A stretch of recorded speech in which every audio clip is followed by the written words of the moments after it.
Hey everyone, it's a sniffly Dr. Dave here, digestion focused, nutrition focused naturopathic doctor. Suffering from a little bit of a man cold at the minute. And so I thought, let's talk about cold and flu season, because it's September 30th, but it's sort of getting into that time of year when people start getting sick.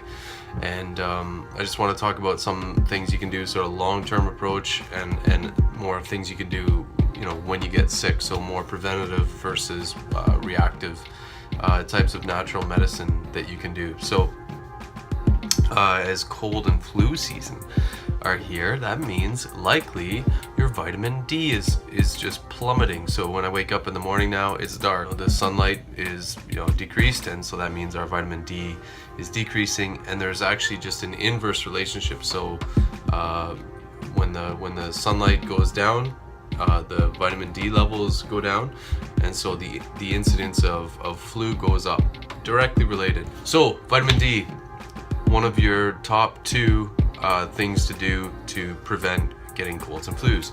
What else? I'd round out maybe a list of 4. I put together 4 things. So I said probiotics, digestion focused guy, right? But probiotics have been shown in clinical trials to decrease the incidence of colds and flus, basically.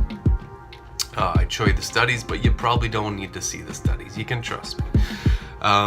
Mushrooms, the medicinal mushrooms, have been shown to be very effective in terms of shifting your immune balance to a Th1 balance. What does that mean for those non-crazy nerds? It just means defense against viruses and other things too. But as we're keeping this about colds and flus, it's going to help you prevent viral infections. Another one that I've seen some good clinical trials on prevention of flu is NAC, N-acetylcysteine. That's another beauty. So let's say you do all those things and then you actually get a cold, and that's fine. You can get a cold. It's not the end of the world. Just test your sort of immune resilience, right? So rest, warming socks. Check it out. Look it up on the internet. I'll just tell you. I'm not going to tell you all about it, but look up warming socks. It's a beauty. Sound like Don Cherry there. Anyways, in terms of herbal treatments, the one I've been using the most right now as I have my man cold is elderberry and ginger syrup. It tastes good and it should help. It's not going to cure me instantly, but it's going to decrease the duration of symptoms. So another herb you can use is Angiographiscus. That's I believe it's an Ayurvedic herb originally, but there's been some good studies showing Angiographiscus is good to decrease the severity and duration of colds. In terms of once you have a cold, a great thing to do is homeopathy. So some of my favorite remedies, I've made up a couple of my own combination remedies.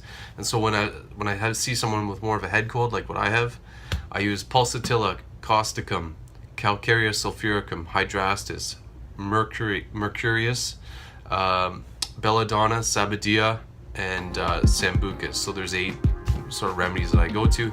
If they got more of a chest cold, there's more Phosphorus, Pulsatilla, Calicarb, Tuberculinum, Stannum, Hydrastis again, Antimonium carbonicum, and Sambucus again. So those are the 2 sort of, you see there's some overlap between those, but there's obviously some overlap when someone gets a head cold versus a chest cold too.